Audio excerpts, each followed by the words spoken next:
എനിക്ക് ഇന്നിവിടെ ചർച്ചയ്ക്ക് വിധേയമാക്കുവാൻ വേണ്ടി നൽകിയിരിക്കുന്ന വിഷയം law relating to Hindu succession എന്നുള്ളതാണ്. ഹിന്ദു പിന്തുടർച്ച അവകാശ നിയമത്തെ സംബന്ധിച്ചുള്ള നിയമത്തെ സംബന്ധിച്ച് പറയാനാണ് എന്നോട് ആവശ്യപ്പെട്ടിരിക്കുന്നത്. ഞാൻ ഇന്ന് പ്രധാനമായും കോൺസെൻട്രേറ്റ് ചെയ്യുന്നത് ഹിന്ദു സക്സഷൻ നിയമത്തിലെ ഒന്നാമത്തെ ചാപ്റ്ററും ഹിന്ദു നിയമങ്ങളുടെ പൊതുവായ ഒരു ഇൻട്രഡക്ഷനുമാണ്. ഞാൻ ഇംഗ്ലീഷിലും മലയാളത്തിലുമായിട്ട് അത് അവതരിപ്പിക്കാമെന്ന് കരുതുന്നു.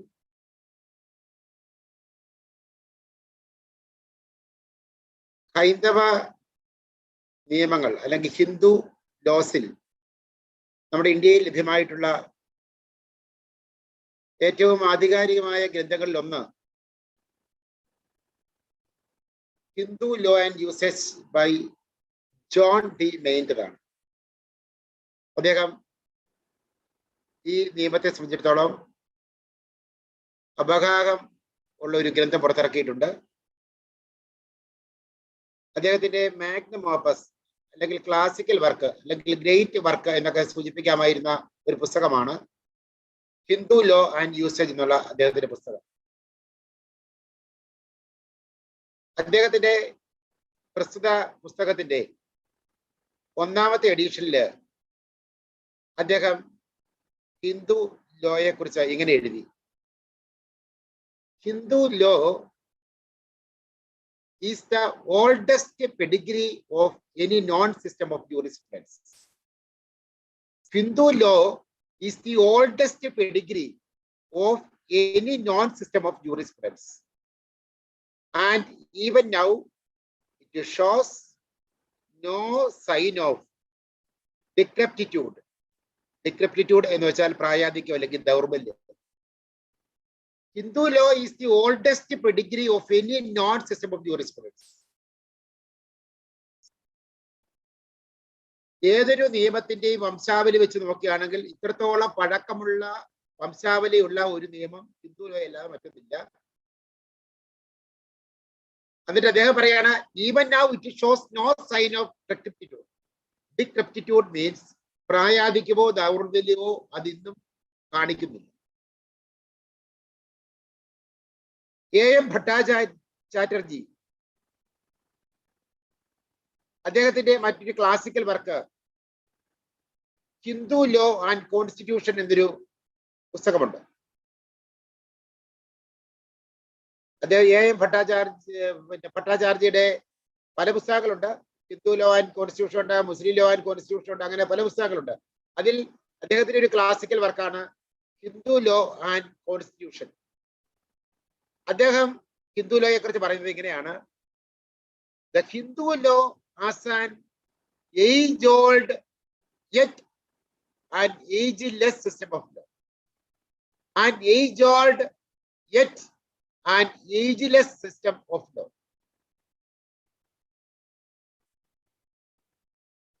The paramount thing to be noted is that even though it is antique or edition, it shows youthfulness of law.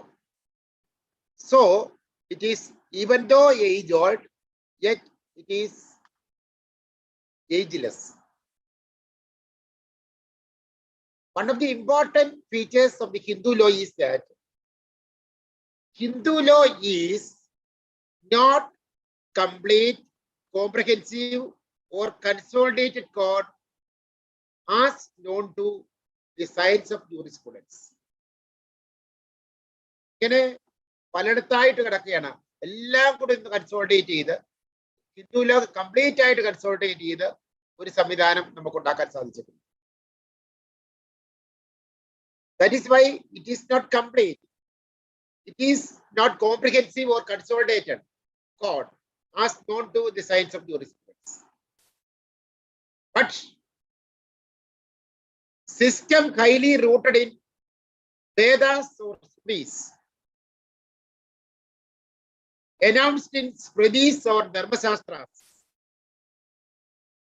expounded by ancient commentators and supplemented and varied by custom and usage. So it is available in Vedas or Srutis. It is yet available in Srutis and Dharmasastras. It is available in commentaries. It is available in digests, but it is not codified.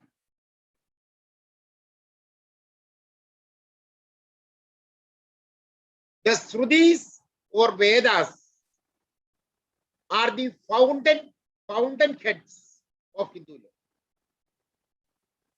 The fountainheads of the Hindu law is Srutis or Vedas. Smritis or Dharmasastras developed it, expounded it, and came to be recognized as authoritative statements of law administered by kings and rulers. We know law is never static. It is always dynamic. What law shows, law reflects the habits, customs, and cultural norms of the community. Rightly speaking, the law is the manifestation of the aspirations and ambitions of the society.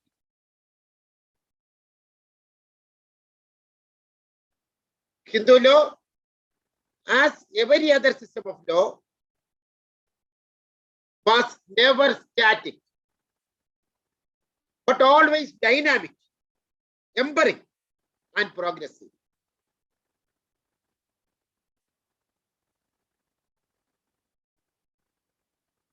വാസ്തവത്തില് Hindu law എന്ന് പറയുന്നത് dynamic ആണ്, നിരീക്ഷണത്തെയും അനുഭവജ്ഞാനത്തെയും അടിസ്ഥാനമാക്കി വളരെ progressive ആയ ഒരു നിയമം. There are four main recognized sources of Hindu law. Hindu സക്സഷനെ കുറിച്ച് പഠിക്കുമ്പോൾ അല്ലെങ്കിൽ ഹിന്ദു കോഡിലെ മറ്റേതെങ്കിലും നിയമത്തെ കുറിച്ച് പഠിക്കുമ്പോൾ നമ്മൾ അപരിത്യാജ്യമായി അറിഞ്ഞിരിക്കേണ്ട ഒന്നാണ് ഇതിന്റെ സ്രോതസ്സുകൾ.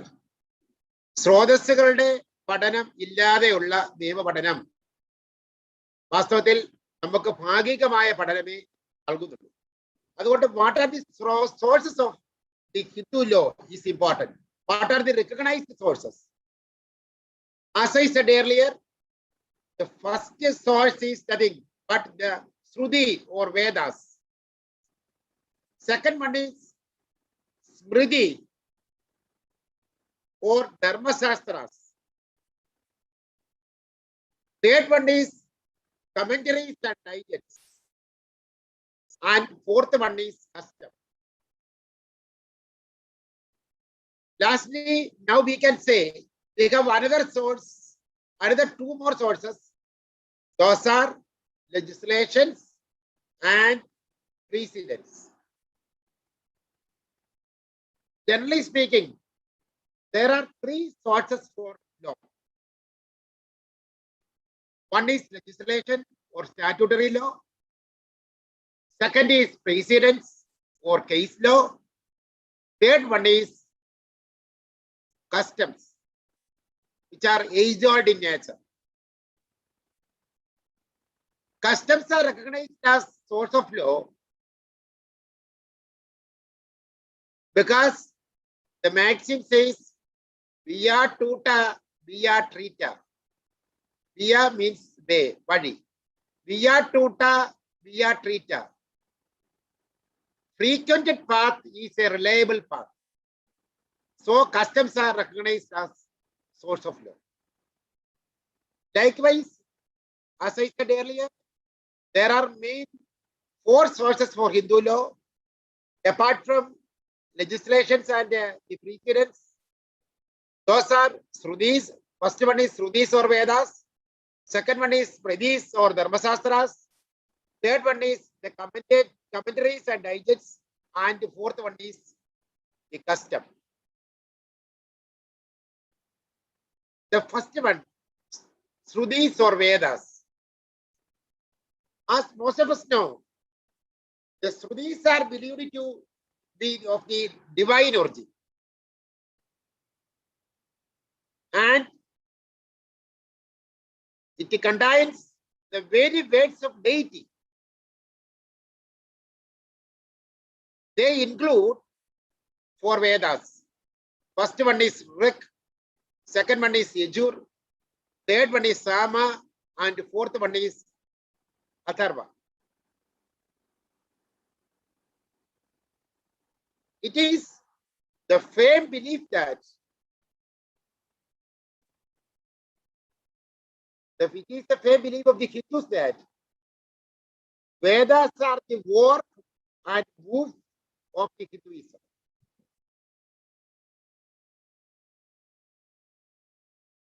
So, the Smritis are considered as the primary source of Hindu law. They contain very little legal literature.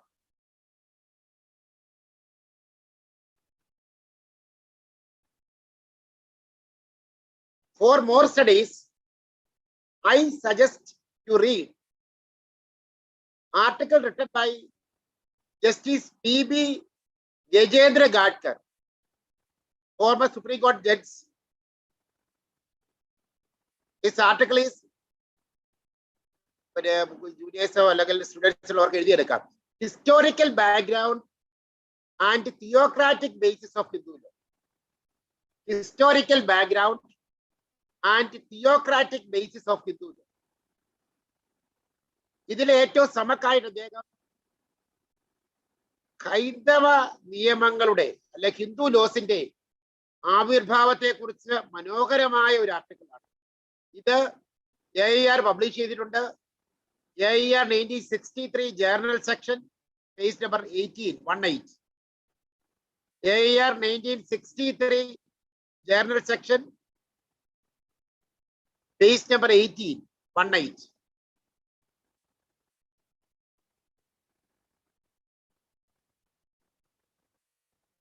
One thing is sure, Srutis or Vedas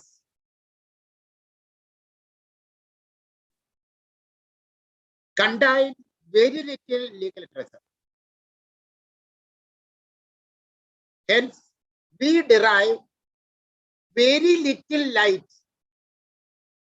from the Vedas in regard to any question of positive law.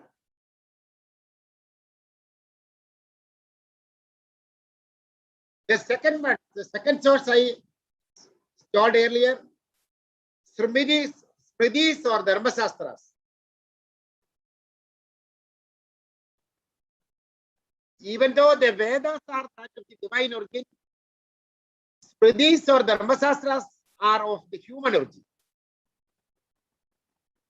These are of the human origin and contain precept of God, regulated and practiced by rishis, saints, sages of the great antiquity. പുരാതന കാലങ്ങളിൽ ജീവിച്ചിരുന്ന ഋഷിമാരുടെയും സന്യാസിമാരുടെയും മറ്റും ധർമ്മോപദേശമാണ് ഇതിന്റെ അടിസ്ഥാന സംഗതി. The most important element, as far as we have to keep in mind, is that Smritis are the principal source of Hindu law. Smritis are the principal sources of Hindu law. Among the Smritis, there are 3 important Smritis which are to be kept in mind while studying the Hindu law. The first one is Code of Manu, known as Manusmriti. Second one is Code of Yajnavalkya, known as Yagnavalkya Smriti. Third one is code of Narada, known as Narada Smriti. These are the main Smritis.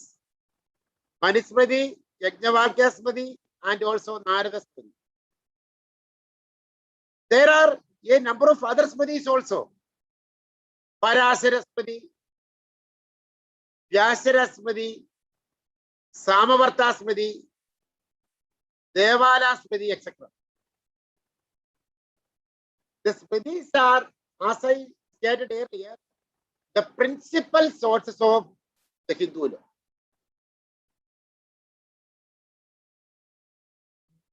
The three main important Smritis are the Manusmriti, Yagnavalkya Smriti, and Narada Smriti. Manusmriti has always been treated by Hindu saints and sages as the paramount authority of Hindu law. Manu is regarded as the first ancestral lawgiver of the mankind. Age of Manusmriti is not certain, but it is fixed at 200 BC. Next one is Yagnavalkya Smriti. The authority of the Yagnavalkya is next to Manu. Its date is arrived at in or about 300 AD.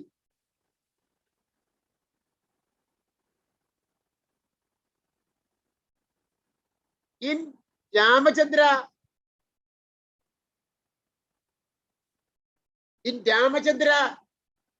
Marthanda Vikar,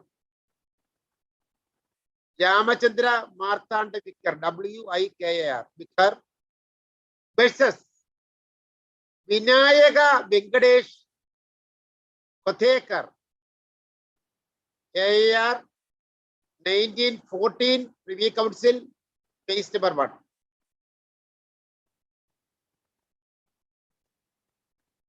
ഈ junior ലോയേഴ്സിന്റെ ശ്രദ്ധയ്ക്ക് വേണ്ടി പറയുകയാണ്. നമ്മള് privy council decision എങ്ങനെ important ആയിരിക്കുന്നു, supreme കോടതി decision എങ്ങനെ important ആയിരിക്കുന്നു ഒക്കെ നമ്മൾ മനസ്സിലാക്കി വെക്കേണ്ടതാണ്. By virtue of the Article 141 of the Constitution of India, the law laid by the Supreme Court is the law of the land. It says that the law declared by the Supreme Court shall be binding on all courts within the territory of India. So it has a precedential value of very importance. Likewise, Privy Council decisions are also important. If to that point, the Supreme Court decisions are not available. Article 374 of the Constitution of India. Article 374 of the Constitution of India, subclause 2 says, Article 374 is dealing with provisions as to judges of the Federal Court and proceedings pending in the Federal Court and before His Majesty's in Council. That is Article 374. Article 374 subclause 2 says that all suits, appeals and proceedings, civil or criminal, pending in the Federal Court at the commencement of this Constitution shall stand removed to the Supreme Court, and Supreme Court shall have jurisdiction to hear and determine the same. And the judgments and orders of the Federal Court delivered or made before the commencement of this Constitution shall have same force and effect as if they had been delivered or made by the Supreme Court. So that is very important. The judgments or orders I am reading and I am stating from the Article 374, clause 2 of the Constitution, This says that judgments or orders of the federal court delivered or made before the commencement of the constitution shall have same force and effect as if they had been delivered or made by the Supreme Court. അതുകൊണ്ട് supreme കോടതിക്ക് പ്രത്യേകമായ ഒരു വിധി ഈ ഒരു പ്രത്യേക point ഇല്ല. അതേസമയം അക്കാര്യത്തെ കുറിച്ച് പ്രിവ്യൂ കൗൺസിൽ ഡിസിഷൻ ഉണ്ടെങ്കിൽ ആർട്ടിക്കിൾ 374(2) അനുസരിച്ച് സുപ്രീം കോടതി വിധിയുടെ പോലെ തന്നെ പ്രാമുഖ്യം ആ വിധികൾക്കുണ്ട്. അതുകൊണ്ട് അത് ഓട്ടോമാറ്റിക് ആയിട്ട് 141ന്റെ പരിധിയിലേക്ക് വരും. In Ramachandra Martanda Bikar versus Vinayaka Venkatesh Kothekar, year 1914, 1914, Privy Commission page number 1.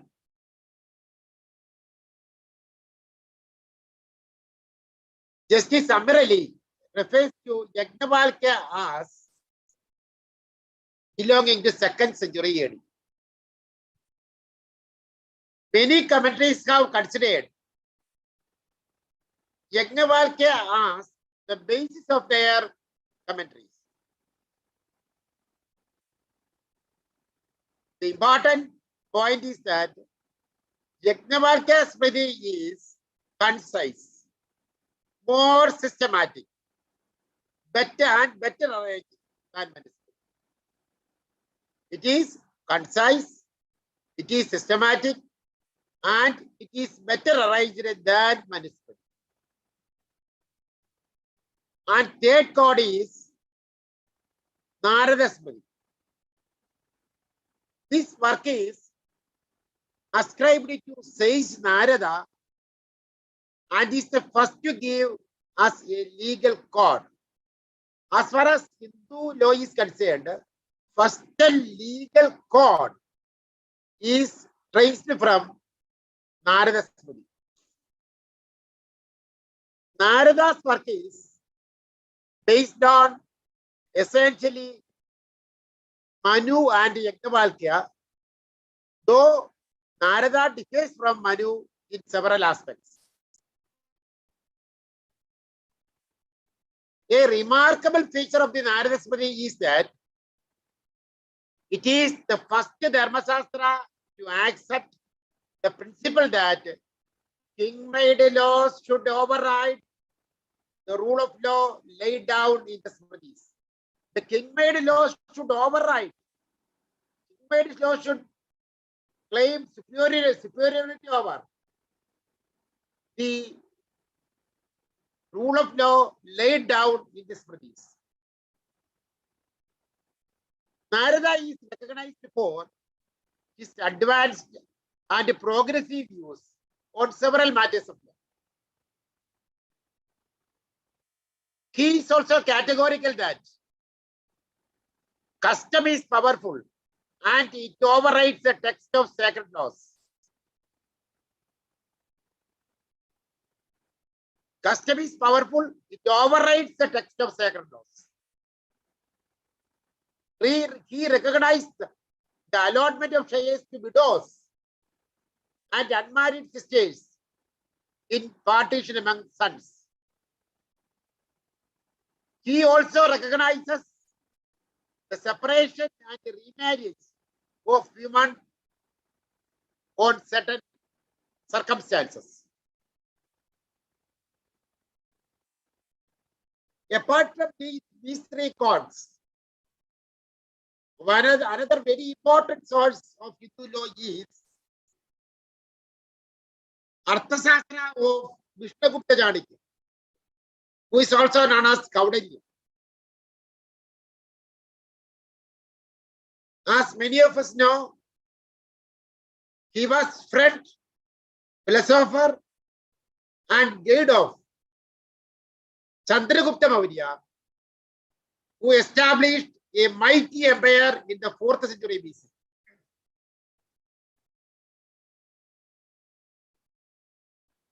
According to scholars, no study of Hindu law, Hindu legal literature, or Hindu polity, No study of Hindu law, Hindu legal literature, or Hindu polity can be complete or meaningful without a reference to Arthashastra of Vishnugupta Chanakya or Kaudilya. Although Arthashastra of Vishnugupta Chanakya has been mentioned in numerous edition works, authentic text of the work was not available till it was discovered in 1909, when it was translated and published by Dr. Saima Sastry. Dr. P.V. Gajendra Gadkar, in his historical background, in his famous work, the article, The Historical Background and the Theocratic Basis of the Hindu Law, which is published, as I stated earlier, year 1963, Journal section, page number 18, 18. Dr. P.B. Gajendra Gadkar says, the publication of the Dr. Samasastri of Arthashastra of Kaudilya in 1909 was an epoch-making even in the history of the research of Hindu law. Arthashastra of the Kaudilya is not a Smriti or a Dharmasastra. Rightly speaking, it is an independent work. It is a mastery treatise of ancient Indian polity, and I will say it is the reservoir of rules, inter alia, relating to the duties of a king, his administration, including the administration of justice, laws, courts of law, legal procedure, taxation, rights of women, marriage, divorce, philosophies, sociology, economics, science, and hygiene.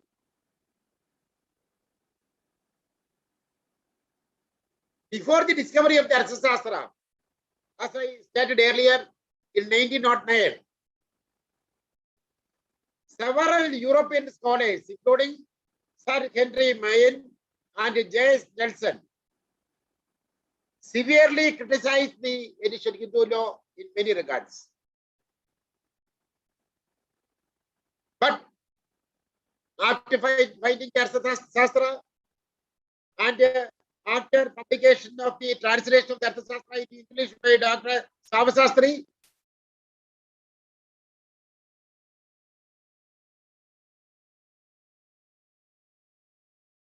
the opinions of these scholars changed substantially.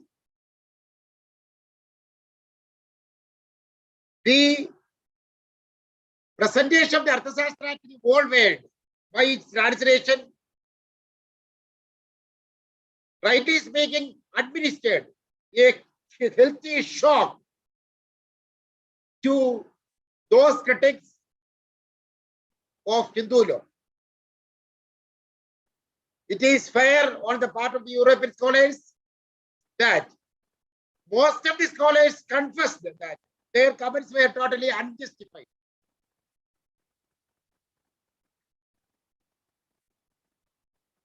I have mentioned the Srutis or the Vedas, Smritis or Dharmasastras, and then about the Arthashastra.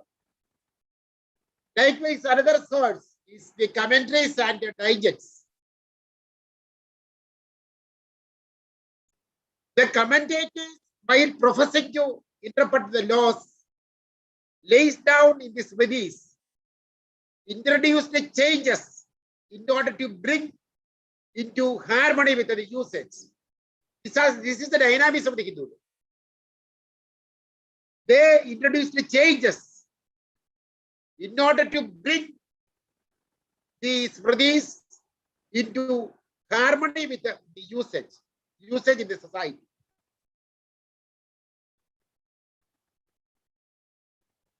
When we go through the Hindu law, there are two main schools of Hindu law.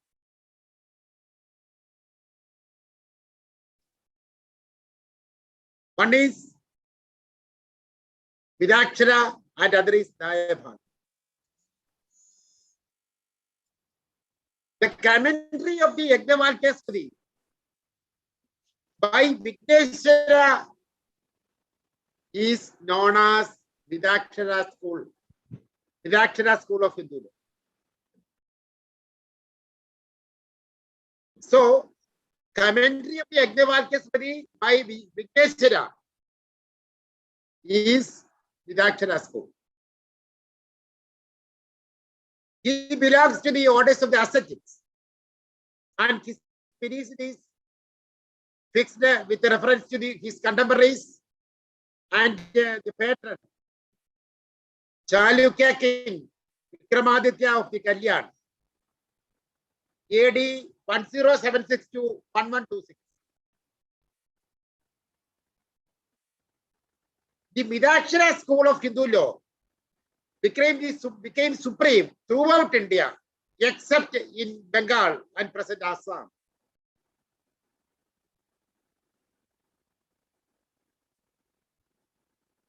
There, Vidakshara means the gift of God. In Bengal, Dayabhaga school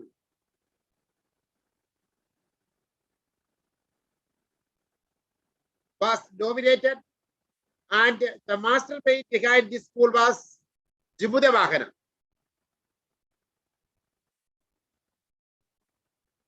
Where Dayabhaga means inheritance. Both these schools deal with the inheritance.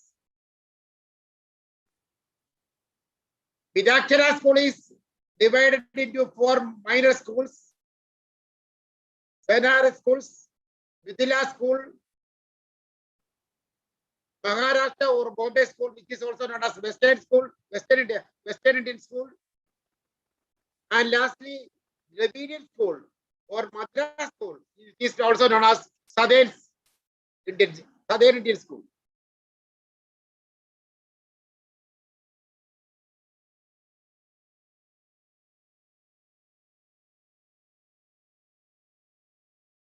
Wherever laws of personal law are recognized, the rights and obligations of the Hindu are determined by the Hindu.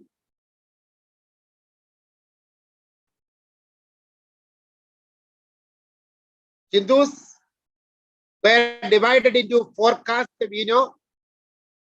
Brahmins, which was the priestly class; Kshatriyas, the warrior class; Vaisyas, the agricultural class; and also Sudras.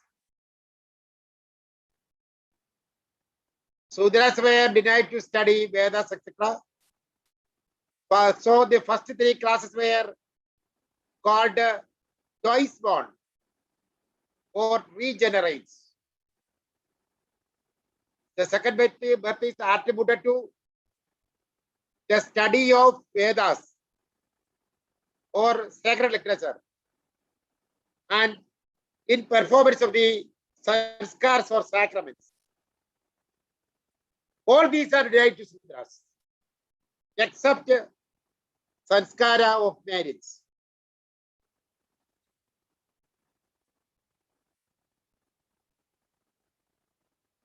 These classifications were of the considerable importance prior to the enactments of 1955 and 56. We know the Hindu Marriage Act. Other 3 enactments were in 1956.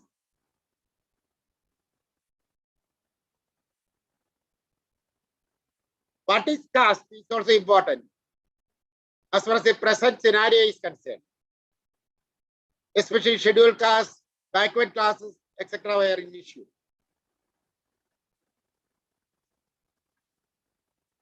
The Supreme Court of India explained the meaning of caste in a wider sense and merely in the context of the four primary castes which I mentioned earlier in a celebrated decision, Arumugam versus Rajagopal. Arumugam versus Rajagopal. AER 1976. Supreme Court, page number 939. AER 1976, Supreme Court 939. Equivalent citation is 1976 1 SEC 863. 1976 1 SEC 863. Supreme Court in Arumugam versus Rajagopal very well narrated the meaning of the caste in its wider sense. After Constitution of India came into force, what is caste? What are the connotations and implications of the scheduled caste? Caste became considerable importance and consequences.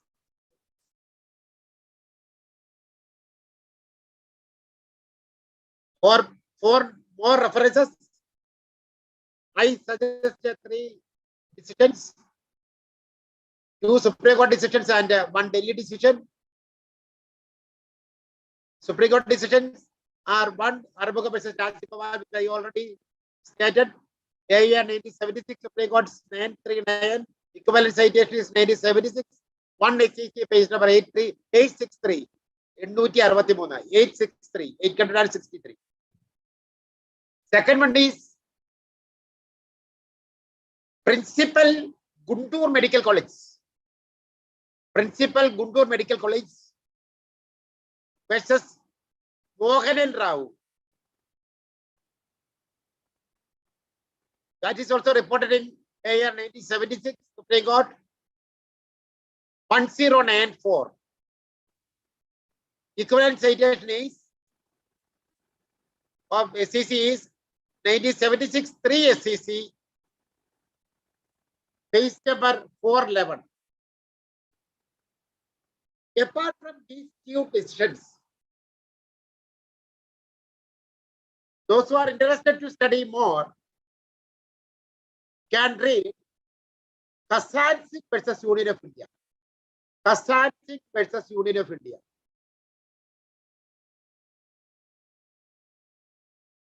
AER 1980 Delhi, AER 1980 Delhi 60, and cases cited there it was. So Kassan Singh versus Union of India is a very good decision with a plethora of precedents. So 1976, sorry, AER 1980 Delhi, case number 60, and cases made mentioned in that decision.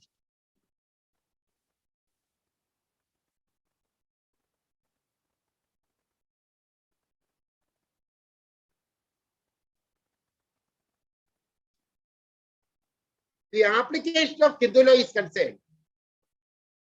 The powers of the court in India to apply Hindu law to Hindus is derived from and regulated by certain statutes of the British Parliament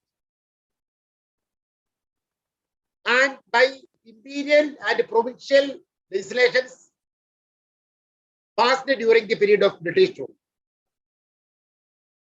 which are still in force unless altered or repealed, and they are to be continued in force.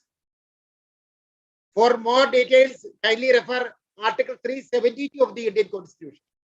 Article 372. Article 372 of the Constitution says the continuance of the continuance in force of the existing laws and their adaptation.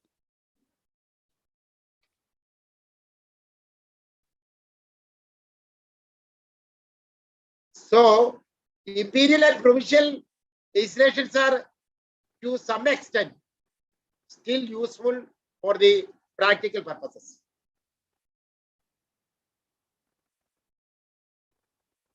Hindu law, as administered by the courts of India, is applied to Hindus in some matters only. One, succession. Next, inheritance. Then marriage, adoption, guardianship, family relations, wills, gifts, and partition. Succession, inheritance, marriage, adoption, guardianship, family relations, wills, gifts, and partition.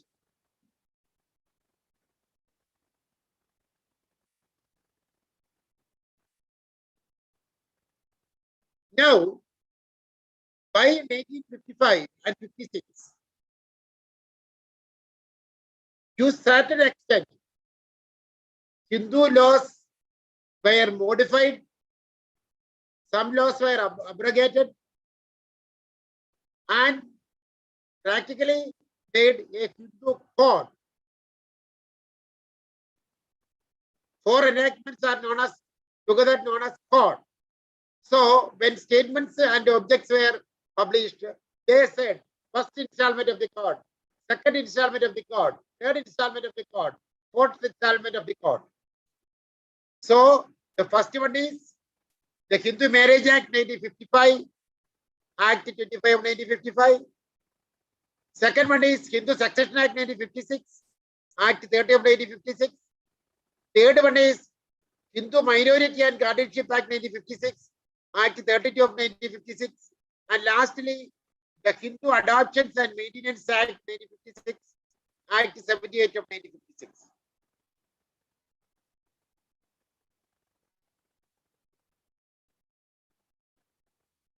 There were so many earlier acts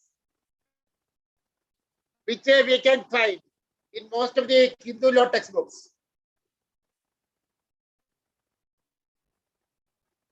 Altogether, there were 14 enactments prior to the Hindu Code. Hindu Code means these four acts. The one is the Caste Disabilities Removal Act 1850, Caste Disabilities Removal Act 1850, Hindu Widows Remarriage Act 1856, Indian Succession Act 1825, Converts Marriage Dissolution Act 1866, Special Marriage Act 1954, Transfer of Properties Act 1882. There is that this act supersedes all of the Hindu law and asks you the transfer of property. The Majority Act 1875. This act fixes the age of the majority on completion of 18 years. Applies to Hindus except in the matters of marriage, divorce, and adoption. The eighth one was the Guardians and Watch Act 1890, Hindu Inheritance Removal Disabilities Act 1828, Hindu Law of Inheritance Amendment Act 1929, Child Marriage Estate Act 1929, Hindu Games and Learning Act 1930, the Hindu Women's Right to Property Act 1937. Lastly, Hindu Married Women's Right to Separate Residence Right to Maintenance Act 1946.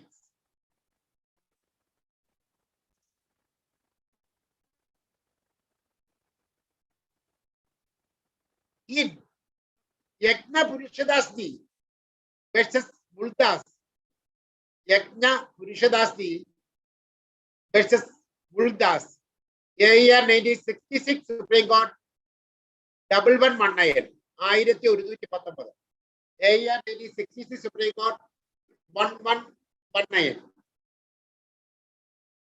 1119. The Supreme Court explained who are Hindus and stated the broad features of the Hindu religion. In Gopalakrishnan Nair versus State of Kerala,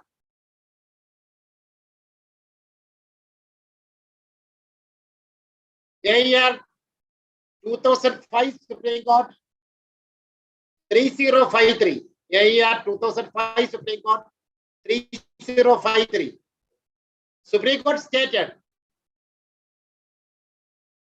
who is a Hindu in the most convincingly, in a solemnized way. To whom Hindu law applies. That is another important aspect. Hindu law applies not only to the Hindus by birth, but also to the Hindus by religion. That is, converts to Hinduism. For reference, is not Perumal versus Kundusamy. Perumal versus Kundusamy. Year 1971 Supreme Court, page number 2352. 2352. Perumal versus Kundusamy. Year 1971 Supreme Court, 2352. Another celebrated decision is Ganapath versus Returning Officer. Year 1975 Supreme Court 420. Year 1975 Supreme Court 420. For the reference regarding the conversion generally, Chaturbhuj versus Mureshwar is a helping decision. Chaturbhuj versus Mureshwar. Year 1954 Supreme Court 236. So, the first point is who is a Hindu, to whom Hindu law applies. This not only applies to the Hindus by birth, but also to the Hindus by religion. That is, converts to the Hinduism. Second set of people are to the illegitimate children where both parents are Hindus. Hindu law applies to illegitimate children also, where both parents are Hindus.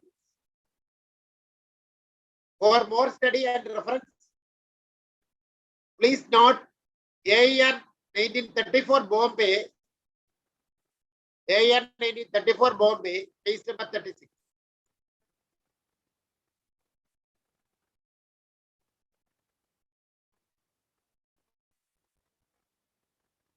To illegitimate children where father is a Christian, Hindu law applies to illegitimate children where father is a Christian and mother is a Hindu and children brought up as Hindus.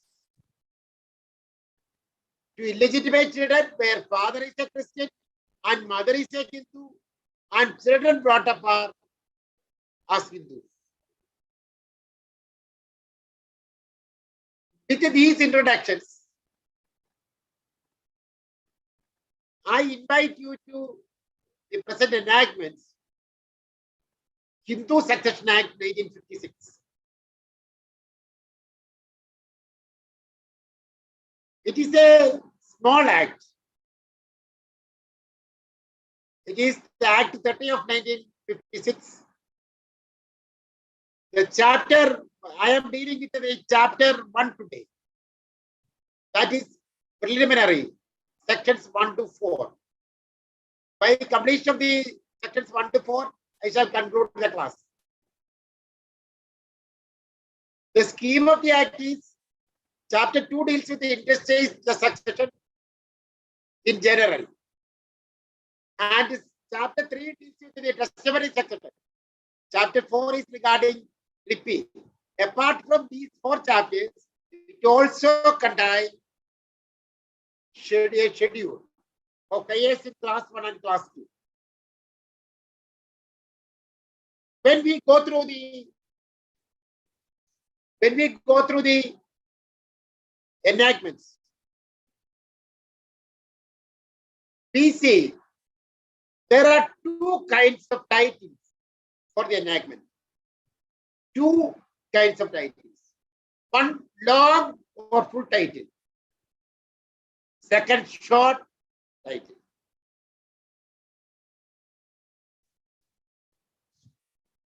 In the beginning, we see an act to amend and codify law relating to interstate succession among Hindus. An act to amend and codify the law relating to interstate succession among Hindus. This is a long title. Some scholars call long title as preamble. We can either use it as long title or we can call it as preamble. This is an act to amend and codify the law relating to the interstate succession among Hindus. The word amend derives from a French word which signifies to make better. To make better. Or change for the better. Change for the better. Or alter formally by addition, omission, or substitution. So, this is an enactment for amending and to codify. Codify means to consolidate into a code. It's not a mere consolidation. So, the legislature's intention was to make it as a code, so codifying. In ordinary course, we see amend and consolidate the law relating to etc. Here it is stated as to amend and codify the law relating to interstate succession among Hindus.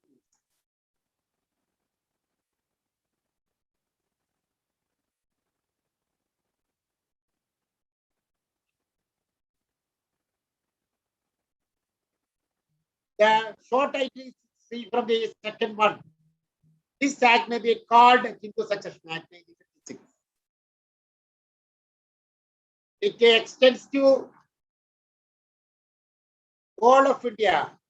Earlier it was said as except the state of Jammu and Kashmir, which is not available after 2019, Jammu and Kashmir Reorganization Act. So it extends to all of India. One matter is silent in the act. This act is silent as to from when it shall come into operation. Commencement is not stated. In such a case, how we understood the commencement? In such situations, Section 5 of the General Clause Act 1887 lays down that Section 5 of the General Clause Act, Section 5 of the General Clause Act 1887, it says that where any central act is not expressly to come into operation on a particular date,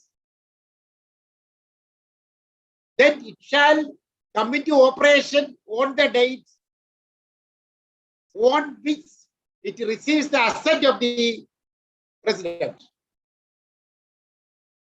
So, when the act is silent about the commencement, if it is a central act, Section 5 will come into play. So, date on which it receives the assent of the president. The act received the assent of the president on 17th June 1956. Hence, we can safely say, read along with the Section 5 of the General Clause Act in 1887, that this act came into force on 17th June 1956. Another aspect was the territorial operation. Now there is no doubt the except Jammu and Kashmir is removed by virtue of the JK Reorganization Act 2019.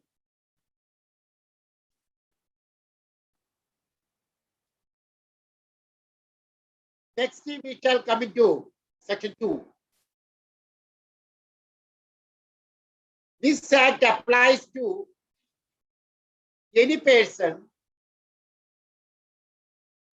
who is a Hindu by religion in any of its forms or developments, including Veerasaiva, a Lingayat, or a follower of Brahma, Prarthana, or Arya Samaj.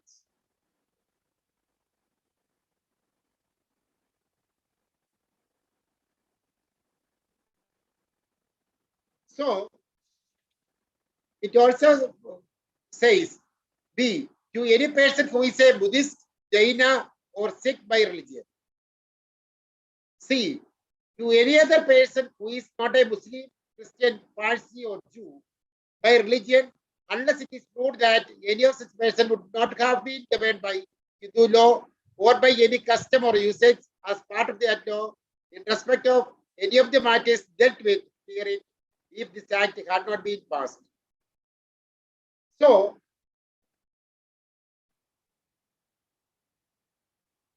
this section applies to three castes of persons.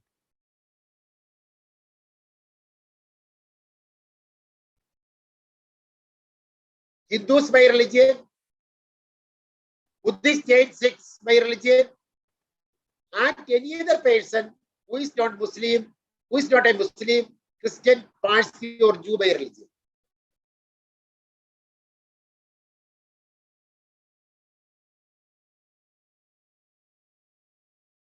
This clause raises a presumption in favor of the applicability of the act to the persons domiciled in the territories to which this act extends, who are not Muslims, Christians, Parsis, or Jews.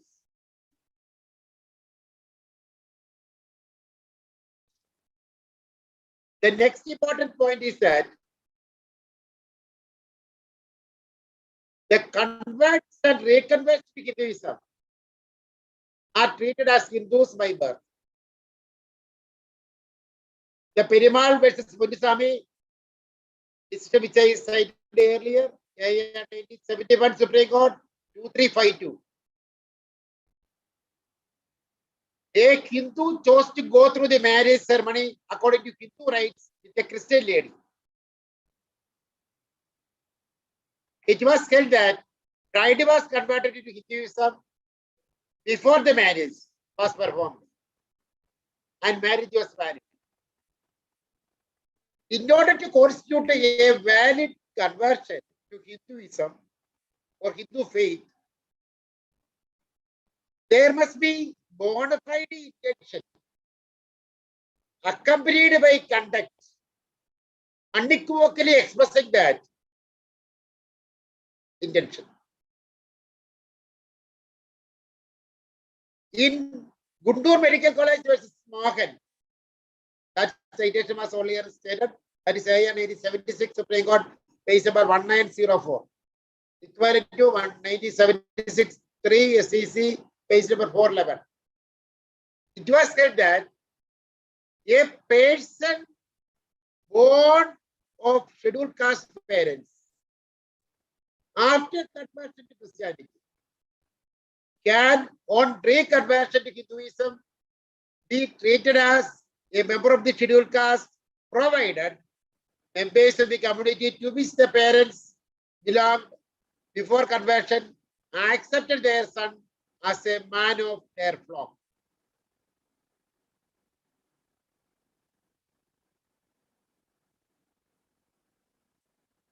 It is also important that the second clause, subsection 2 of the section 2, notwithstanding anything contained in the subsection 1, nothing contained in this act shall apply to the members of any scheduled tribe within the meaning of clause 25 of the Article 366 of the Constitution, unless the central government by notification the official gazette otherwise directs.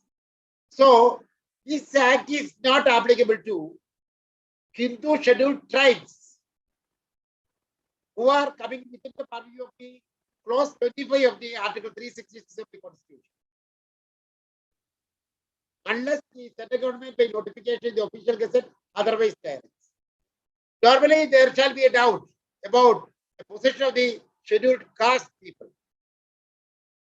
The members of any scheduled tribe within the meaning of the Article 2, clause 25 of the Article 366 of the Constitution of India are not governed by provisions of this Act. It may be pointed out that there is no such exclusion in respect of the members of the scheduled caste people coming within the ambit of the clause 24 of the Article 366. The clause 25 of the Article 366 are excluded, not clause 24 of the Article 366 excluded. The provisions of the Act therefore applies to the members of the scheduled caste.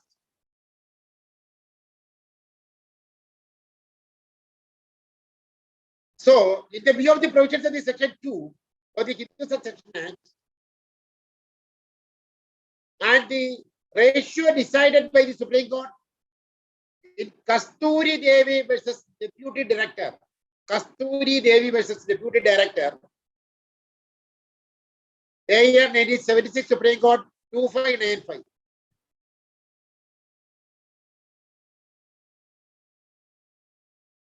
The order passed by the Board of Revenue was held per se illegal and contrary to the provisions of the law, since it was decided regarding the persons of the scheduled tribes.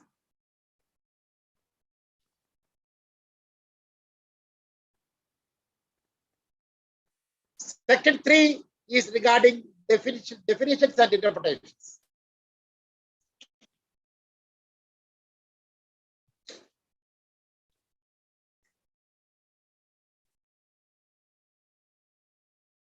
There are two terminologies, agnates, concepts, agnate and cognate. Agnates are relatives, male or female, whose relationship is traced exclusively through the males by blood or by adoption. Agnates are relatives, male or female, whose relationship is traced exclusively through the males by blood or by adoption. Cognates are also relatives, male or female, related by blood or adoption, not only through the males. One is only through the males and other is not only through the males. In short, the intervention of the female link makes the difference. The intervention of the female link is making the difference. Next is the Aliya Santana law, Marivakataya law, and Nambudiri law. These points will be discussed only when sections 7 and 17 are discussed.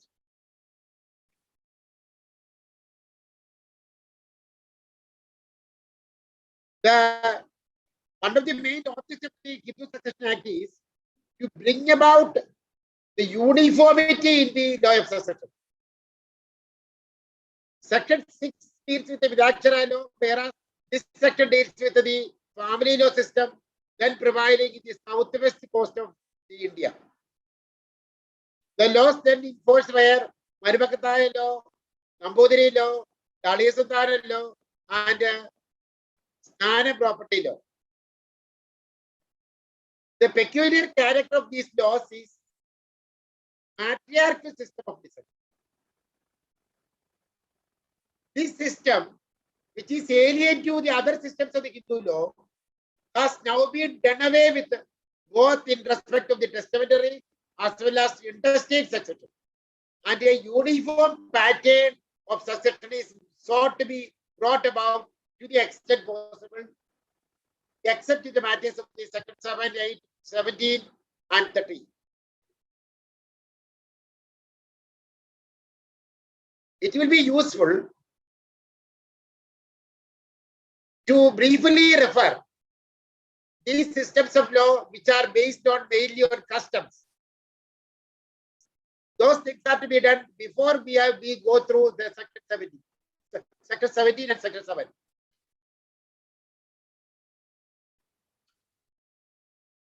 And another point is the customer usage in clause B.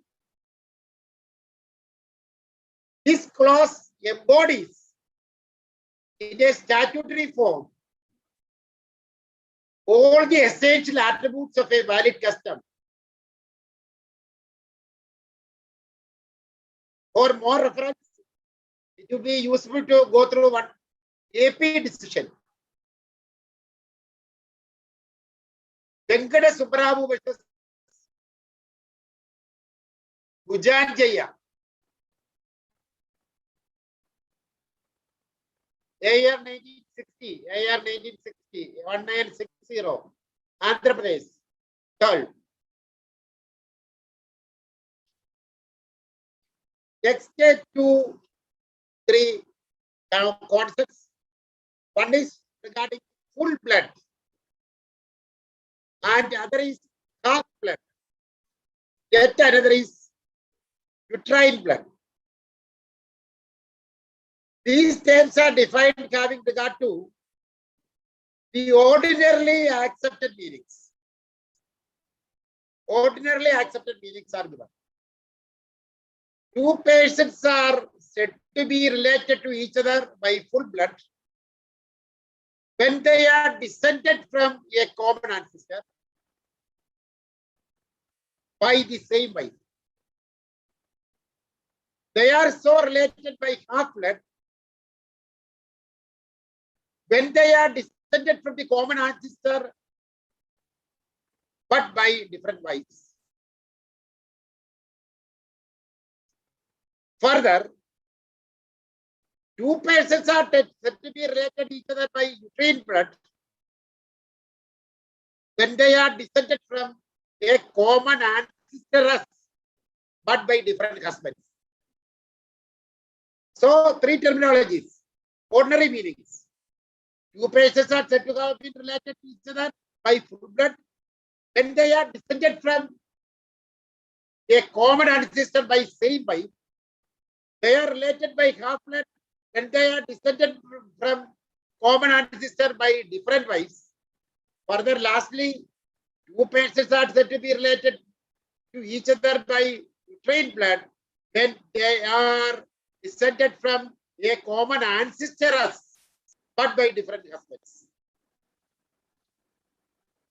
The clause F deals with heir.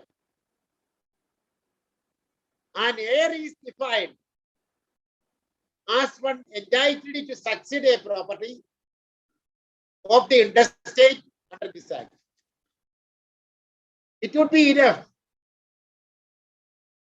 if the right to succeed of the property, if any, is there irrespective of whether there is property or not.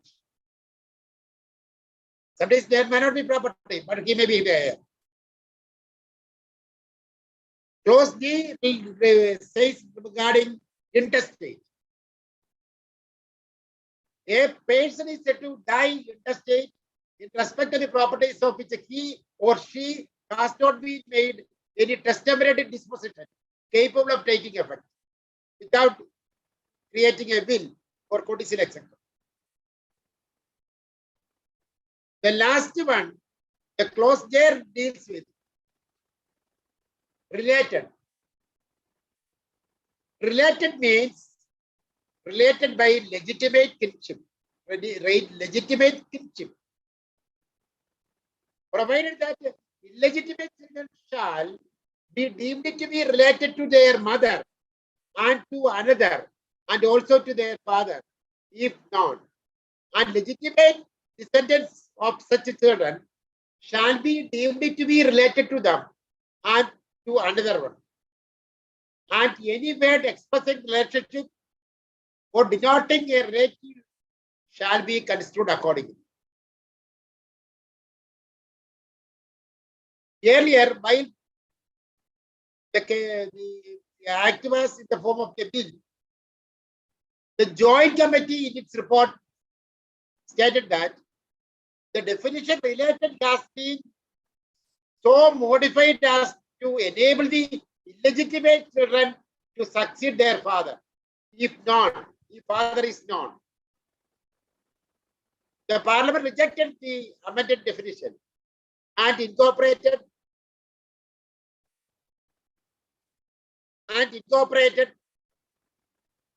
the present definition. Illegitimate children are those born outside the lawful wedlock. Hence, the legitimacy is an express precondition of the relationship, which alone can constitute the foundation of the right under the Act for the matter of succession. Hence, illegitimate children cannot be included within the meaning of the word son or daughter, or son of the predecessor son or daughter, the daughter of the predecessor son. And so in the class 1 and class 1 the schedule. Now, let us go to the section 4, the last section of the chapter. Overriding effects, save otherwise expressly provided. Section 4(1)(a) refers to traditional Hindu law having its source in the Smritis and commentaries such as digest, as interpreted and applied by the courts in India, and custom and usage which are recognized by the courts as law and incorporated into the personal laws of the Hindus. Clause B refers to statute law governing the Hindus made from time to time with a view to rationalize the personal law.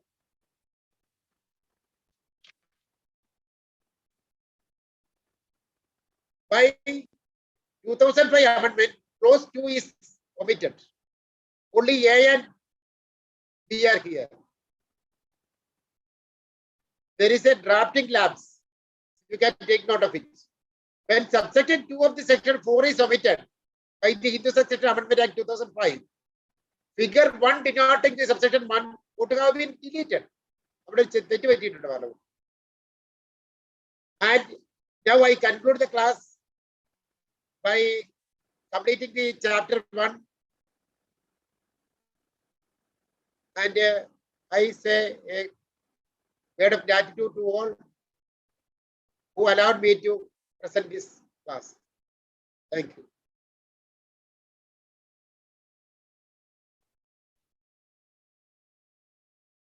Sir.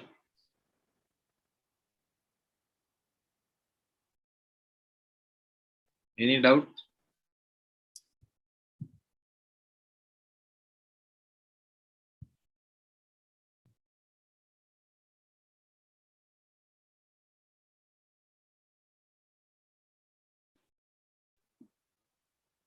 Samosa.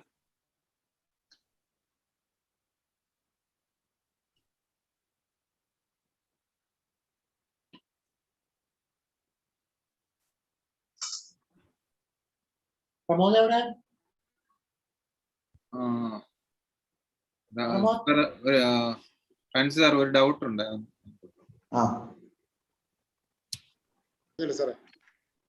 Unmute ചെയ്താലേ അവർക്ക് ചോദിക്കാൻ കഴിയുമെങ്കിൽ ചോദിക്കട്ടെ. Okay, Gopan sir ചോദിച്ചോളൂ.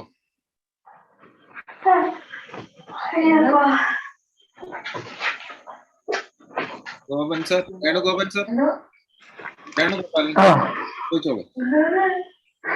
Sir നമസ്കാരം. ഞാൻ ചോദിക്കാൻ ഉദ്ദേശിക്കുന്ന സാർ, നേരത്തെ ഈ 1956 മുമ്പുള്ള കുറച്ച് ആക്ട് പറഞ്ഞപ്പോഴേ Hindu disposition of property act 1960 1916 ഒരു ആക്ട് ഉണ്ട്. അതിനെ കുറിച്ച് അതില് ഈ ട്രാൻസ്ഫർ ഓഫ് പ്രോപ്പർട്ടി ആക്ടുമായിട്ട് ബന്ധപ്പെട്ടതാണ്. അതിന് ഇപ്പോഴത്തെ സ്ഥിതി എന്താണ്? അത് കംപ്ലീറ്റ് റിപ്പീലായോ? അതിന് എന്തെങ്കിലും പ്രാധാന്യം ഉണ്ടോ എന്നറിയാനാണ്.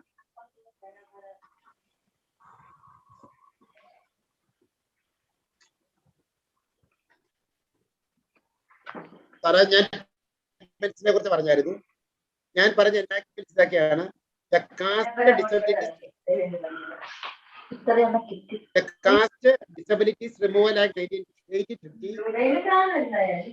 Second one was the Hindu Widows Remarriage Act 1856. Indian Succession Act 1925. Converts Marriage Dissolution Act 1866. Special Marriage Act 1954. Transfer of Property Act 1882. Majority Act 1875. Guardians and Wards Act 1890. Hindu Inheritance Removal of Disabilities Act 1928. ഇതാണ് sir ഉദ്ദേശിച്ചത്. 16 എന്നൊരു act കണ്ടിട്ടുണ്ട്. അത് ഈ അതിന്റെ effect എന്താണ് ഇപ്പോഴും? അങ്ങനെ ഒരു ആക്ട് ഇപ്പം ഈ ഹിന്ദു അലാസുമായിട്ട് ബന്ധപ്പെട്ട് നിലവിലുണ്ടോ? അതോ നമ്മൾ ട്രാൻസ്ഫർ ഓഫ് പ്രോപ്പർട്ടി അതിലെ ഈ ഹിന്ദു ആക്ടിനകത്തുള്ള section? Not in force. It is not in force, sir. Yes. Not in force. Okay, അതറിയാൻ വേണ്ടിയാണ്. അതാണ്. ഓക്കെ.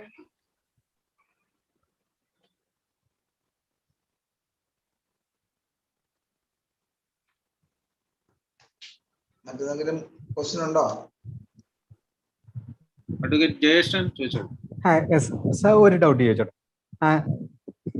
ഹിന്ദു സക്സഷൻ അനുസരിച്ച് after the death of A mail അമ്മയ്ക്ക് ഒരു ഷെയർ പോകുമായിരുന്നു. ഇപ്പൊ കേരള അമെന്റ്മെന്റ് വന്നതിന് ശേഷം അത് വൈഫിനും കുട്ടികൾക്കും പോകുന്നതിനാണല്ലോ പറയുന്നത്. അപ്പൊ അമ്മ ജീവിച്ചിരിക്കുമ്പോൾ എന്തെങ്കിലും ഒരു ഡോക്യുമെന്റ് എക്സിക്യൂട്ട് ചെയ്താൽ what will be the effect എന്നുള്ളത്? ആ പോർഷൻ ആയിട്ടില്ല എങ്കിലും അമ്മ ജീവിച്ചിരിക്കും, അമ്മയ്ക്ക് എന്തെങ്കിലും എക്സിക്യൂട്ട് ചെയ്യാം. അമ്മ മരിക്കുമ്പോൾ അവശേഷിക്കുന്ന സ്വത്തോടേക്ക് മാത്രമേ റിവേർട്ട് ചെയ്ത് വരത്തുള്ളൂ. വിഡോയ്ക്ക് ചിൽഡ്രൻ. അമ്മയ്ക്ക് ലൈഫ് എസ്റ്റേറ്റ് അല്ല. സാർ ചോദിക്കുന്നതനുസരിച്ച് ലൈഫ് എസ്റ്റേറ്റ് ആണെങ്കിൽ ഒക്കത്തില്ല. ഇപ്പം it is not a life estate, it is an absolute right. So she can do with it according to her wills and fancies. But ഒരു വില്ല് എഴുതി വെച്ചാലും time of death of the mother, the property will revert to the heirs of the husband, heirs of the deceased husband. Yes, I mean heirs of the son of the deceased lady, present mom, yes. Present mom. Oh, yes, thank you, sir. ആ portion cover ചെയ്ത് sir നമ്മൾ അപ്പം ആയില്ലായിരുന്നു കേട്ടോ sir. Yes. Advocate Jayakrishnan here. Chaturbhuj versus ഖുറേശ്വറിന്റെ citation clear ആയില്ല, അതൊന്ന് പറഞ്ഞു തരാമോ? പറഞ്ഞുതരാം സാറേ, ഞാൻ കേട്ടില്ല, ഒന്നുകൂടെ പറഞ്ഞു തരാം. ചതുർഭുജ് വേഴ്സസ് ഖുറേശ്വർ സാർ ഇപ്പൊ ക്ലാസ് എടുത്ത് സൈറ്റേഷൻ പറഞ്ഞുതരാം. 1954 കേൾക്കുന്നുണ്ടോ പറയുന്നത്? പറഞ്ഞോ. 1954 സുപ്രീം കോർട്ട്, 1954 സുപ്രീം കോർട്ട് 236. ഇതാണ് 1954 സുപ്രീം കോർട്ട് 236 236. ഇതാണ് കൺവേർഷൻ. ജനറൽ ആയിട്ടൊരു കൺവേർഷൻ നമുക്ക് മനസ്സിലാക്കാനുണ്ടെങ്കിൽ ഒരു ആധികാരികമായ പൊസിഷൻ അതാണ്. Okay, thank you sir. Advocate George Joseph sir. Sir, remarriage കഴിഞ്ഞ ഹിന്ദു വിടുവാന് ഹസ്ബൻഡിന് പ്രോപ്പർട്ടി റൈറ്റിനെ സംബന്ധിച്ച് ഇപ്പോഴത്തെ പൊസിഷൻ എങ്ങനെയാണ്? സാറേ എനിക്ക് മനസ്സിലായില്ല, ചോദ്യം മനസ്സിലായില്ല. റീമാരേജ് നടത്തിയ ഹിന്ദു വിടുവാന് ഹസ്ബൻഡ് പ്രോപ്പർട്ടി റൈറ്റിനെ സംബന്ധിച്ചുള്ള ഇപ്പോഴത്തെ പൊസിഷൻ? സാറേ സിമ്പിൾ ആയിട്ട് പറയാതെ, ഞാൻ ആ പോർഷൻ ആയിട്ടില്ലെങ്കിലും സാർ ചോദിച്ചതിലേക്ക് സിമ്പിൾ ആയിട്ട് പറയാണ്. ഇപ്പം ഈ സക്സഷൻ എന്ന് പറയുന്നത് ഓപ്പറേഷൻ ഓഫ് ലോ ആണ്. ഒരാൾ മരിച്ചു, അയാൾ മരിക്കുന്ന ആ നിമിഷത്തിൽ തന്നെ ആ വസ്തുക്കള് നമ്മുടെ സ്റ്റാറ്റ്യൂട്ടറി ലോ വിൽപത്രം ഇല്ലെങ്കിൽ സ്റ്റാറ്റ്യൂട്ട് അനുസരിച്ച് ഓരോ വ്യക്തിയിലും ഇത്ര വീതം നിക്ഷിപ്തമാകും. അത് മരിച്ച നിമിഷം തന്നെ ആ സ്ത്രീക്ക് കിട്ടിക്കഴിഞ്ഞാൽ പിന്നെ ആ സ്ത്രീക്ക് ഇഷ്ടമുള്ളതാണ് ചെയ്യുക. അവർ റീമാരേജ് ചെയ്യാൻ ഇൻവൈറ്റേറ്റ് ചെയ്ത് പോകത്തില്ല. ഈ റിവേർഷൻ ഇല്ല അവിടെ. റിവേർഷൻ. സക്സഷനെ പറ്റിയുള്ള ആസ്പെക്ട് പറഞ്ഞില്ല, ആ ചാപ്റ്റർ പറഞ്ഞില്ല, അതുകൊണ്ടാണ് ഞാനൊരു അവിടെ വരെ ആയില്ല സാർ, നമ്മുടെ സെക്കൻഡ് 4 വരെ ആയിട്ടുണ്ട്. ഇത് റിവേർട്ട് ചെയ്തില്ല. അതിൽ സാറ് ചോദിച്ച ഉത്തരത്തിന് it will not revert, it will be vested with a widow.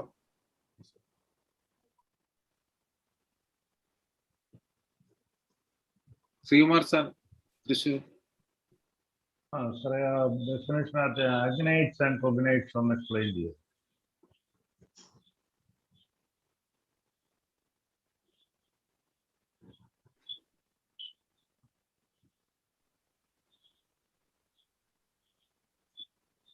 സൗണ്ടില്ല.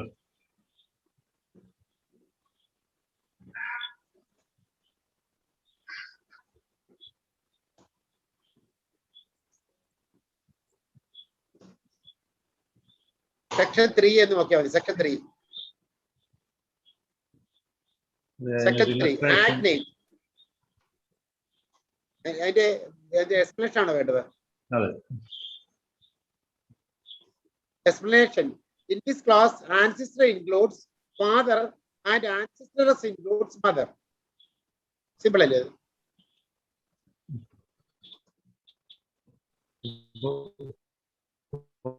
Explanation ആണോ സാർ ചോദിച്ചത്?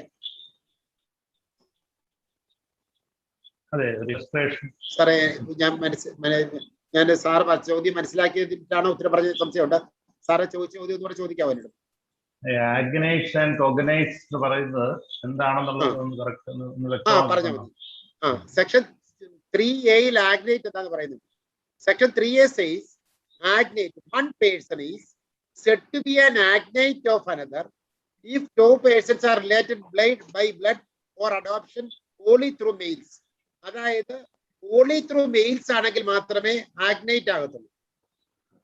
അതേസമയം കോഗ്നൈറ്റ് means one person is said to be cognate of another if two are related by blood or adoption, but not only through males. അതായത് ഞാനതുകൊണ്ട് ഒറ്റ simple ആയിട്ട് പറഞ്ഞു, the intervention of the female link വന്നാൽ അത് cognate ആകും. Intervention of the female link വന്നില്ലെങ്കിൽ അത് ആഗ്നേറ്റ് ആണ്. അതുകൊണ്ട് we can say the intervention of the female link makes a difference regarding agnates and cognates. Okay.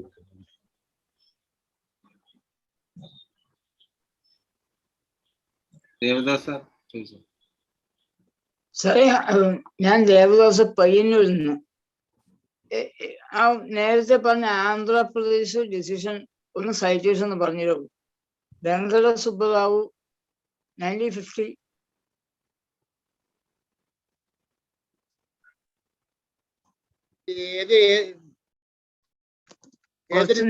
സാറേ ഞാൻ കേൾക്കുന്നില്ല. കുറച്ച് നേരത്തെ പറഞ്ഞൊരു സൈറ്റേഷൻ ഉണ്ട് സാറേ. വെങ്കട സുബ്ബറാവു 1950. ആ പാർട്ടി നെയിം ഒന്ന് കംപ്ലീറ്റ് പറഞ്ഞില്ല. വെങ്കട സുബ്ബറാവു ആണോ അത്? അതെ അതെ അതെ അതെ അതെ വെങ്കട സുബ്ബറാവു ആണ്. വേഴ്സസ് അതിന്റെ ബാക്കിയോ കേട്ടില്ലായിരുന്നു. ഞാൻ പറഞ്ഞുതരാം. Okay sir.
അടുത്തത് ചോദിച്ചോ. ഞാൻ അടുത്ത ചോദ്യം ചോദിച്ചോളൂ. ഞാൻ ഇത് നോക്കിയെടുത്തോളാം. അതിനിടയ്ക്ക് പറഞ്ഞോളാം.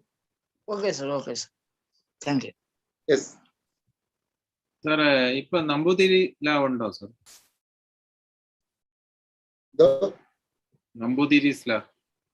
The question whether the Nambudiri law in assists ആണ് ചോദിച്ചിരിക്കുന്നത്. ക്വസ്റ്റ്യൻ അതിൽ എക്സിസ്റ്റ് ചെയ്യുന്നില്ല. അത് ഞാൻ പറയുന്നുണ്ട്. സെക്ഷൻ 7-ഉം സെക്ഷൻ 17 പറയുമ്പോഴത്തേക്ക് നമ്മളത് പറയുന്നത്. സെക്ഷൻ 7-ഉം 17-ഉം പറയുമ്പോൾ പഠിക്കേണ്ട കാര്യമാണ്. അരിമാർ സാർ ചോദിച്ചോളൂ. സർ, ഒരു സൈറ്റേഷൻ AR 1956 സുപ്രീം കോർട്ട് 1119 അത് 1956 ആണോ 1966 ആണോ? ഒരു ക്ലാരിറ്റി കിട്ടിയില്ല. കിട്ടിയില്ല, അത് പറഞ്ഞുതരാം. 1956 ആണോ 1966 ആണോ? അതാണ് ഒരു സംശയം. പറയാം. Thank you.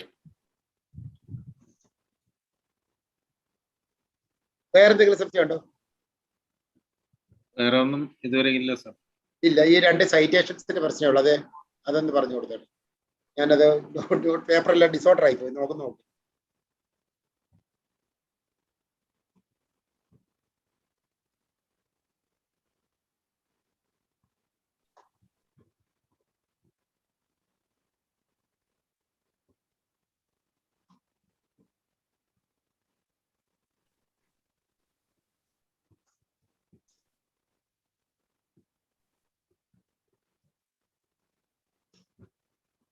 അത് 1966 സുപ്രീം കോർട്ട് 1119 ആണ്.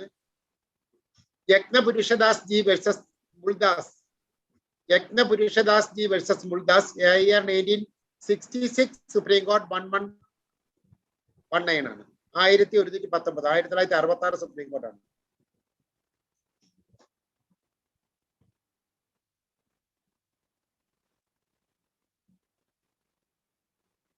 വേറെ ഒന്ന് ചോദിച്ചിട്ടില്ല. ഒരു ഡിസിഷൻ നോക്കിയിട്ട് കണ്ടില്ലായിരുന്നു അത്.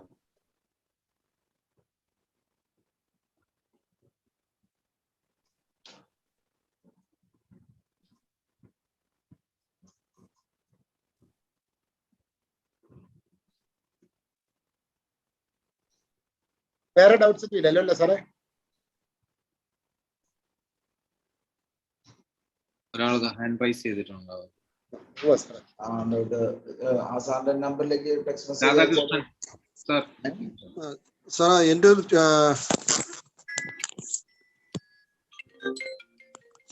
ഒരു ചോദ്യം എന്ന് പറയുന്നത്, സാർ നേരത്തെ പറഞ്ഞിരുന്നു മീനിങ് ഓഫ് കാസ്റ്റ് എന്ന് പറയുന്നത് AR 1976 ഒരു സൈറ്റേഷൻ പറഞ്ഞു. അതുപോലെ ഹൂ ഈസ് ഹിന്ദു 1971 ഒരു സൈറ്റേഷൻ പറഞ്ഞു. അപ്പൊ ഇതല്ലാതെ ലേറ്റസ്റ്റ് ആയിട്ട് ഇത് കഴിഞ്ഞിട്ട് എന്തെങ്കിലും ഉത്തരവുകളൊക്കെ ആയിട്ടോ ഡിസിഷനുകളൊക്കെ ആയിട്ടുണ്ടോ? ഞാൻ ഈ പോയിന്റിന് കൃത്യമായ ഡിസിഷൻ പറഞ്ഞല്ലോ.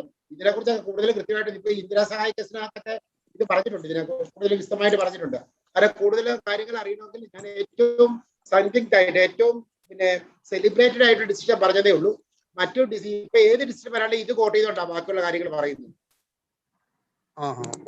അതുകൊണ്ട് അങ്ങനെ പറഞ്ഞതേ ഉള്ളൂ. വേറെ ഇപ്പൊ ഇന്ദിരാ സഹായ കേസിനകത്തൊക്കെ ഇത് പറയുന്നുണ്ട്, വളരെ വിശദമായിട്ട് പറയുന്നുണ്ട്. നമുക്കൊക്കെ അറിയാം, 9 വെച്ചിട്ടാണല്ലോ പറഞ്ഞേക്കത്തേത്. അതായത് 1992 SCC വോളിയം 3 സപ്ലിമെന്റ് 217 ഇന്ദിരാ സഹായ യൂണിവേഴ്സിറ്റി എന്നുള്ള കേസുണ്ടല്ലോ. അതുപോലെ തന്നെ ഈ അടുത്ത കാലത്ത് നിങ്ങൾ കണ്ട കാണും, ഡോക്ടർ ജയശ്രീ ലക്ഷ്മൺ റാവു പട്ടേൽ ആ മറാത്ത കേസിലായിരുന്നു. അതിനകത്ത് പറയുന്നുണ്ട് മെയ് 5-ാം തീയതി വന്ന ഡിസിഷൻ ഉണ്ട്. 2021 മെയ് 5-ാം തീയതി വന്ന ഡിസിഷൻ പറയുന്നുണ്ട്.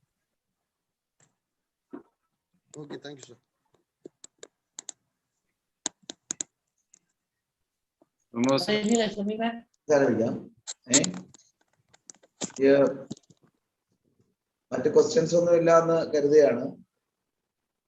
നമ്മുടെ ഇന്നത്തെ ക്ലാസ് ഇവിടെ അവസാനിക്കുകയാണ്.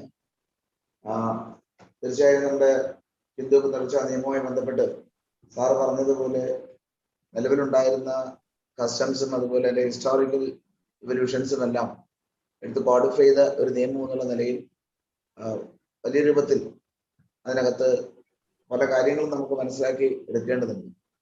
ഹിന്ദു എന്ന് പറഞ്ഞാൽ ഒരു ഒറ്റ പദത്തിൽ ഒതുങ്ങുന്നതല്ല അതിൽ ഉൾപ്പെടുന്ന കാര്യങ്ങൾ. അതിൻ്റെതായ എല്ലാ ബുദ്ധിമുട്ടുകളും രാജ്യത്ത് നിലവിലുന്ന സന്ദർഭത്തിലാണ് ഇത്തരം നിയമം ഉണ്ടായിട്ടുള്ളത്. ഇന്നിപ്പോ ഒരു കീനോട്ട് അതിന്റെ ഒരു തുടക്കം മാത്രമാണ് നമുക്ക് കടന്നു വരാൻ കഴിഞ്ഞിട്ടുള്ളത്. പ്രൊവിഷൻസ് ഓഫ് ദ ലോയെ സംബന്ധിച്ച് ഇനിയാണ് നമുക്ക് നമ്മുടെ ആപ്ലിക്കേഷൻ, നമ്മുടെ കോർട്ട് ആപ്ലിക്കേഷൻസ് ഇനിയാണ് വരുന്നത്. അത് നമുക്ക് മറ്റു ദിവസങ്ങളിൽ ഉണ്ടാകും എന്ന് നമുക്ക് പ്രതീക്ഷിക്കാം. ഞാൻ സാറിനുള്ള നന്ദി ബാർ കൗൺസിലിന് വേണ്ടി അറിയിക്കുകയാണ്. അതുപോലെ ഇതിൽ പങ്കെടുത്തിട്ടുള്ള എല്ലാ ബാർ കൗൺസിൽ അംഗങ്ങൾക്കും നമ്മുടെ സീനിയർ വയസ്സിനും മറ്റ് പാർട്ടിസിപ്പൻസിനും നമ്മുടെ ഈ പ്രോഗ്രാമിന്റെ ഹോസ്റ്റ് ആയിട്ടുള്ള ശ്രീ ഷമീം അഡ്വക്കേറ്റിനും എല്ലാവർക്കും ഉള്ള നന്ദി രേഖപ്പെടുത്തിക്കൊണ്ട് നാളത്തെ ക്ലാസ് നമ്മുടെ സ്പെസിഫിക്കലി ഫാക്റ്റുമായി ബന്ധപ്പെട്ടുള്ള മൂന്നാമത്തെ ക്ലാസ് ആണ്. അൽകെ നായർ സാറാണ് അത് കൈകാര്യം ചെയ്യുന്നത്. നാളെ വൈകുന്നേരം വീണ്ടും കാണാം. എല്ലാവർക്കും ശുഭരാത്രി.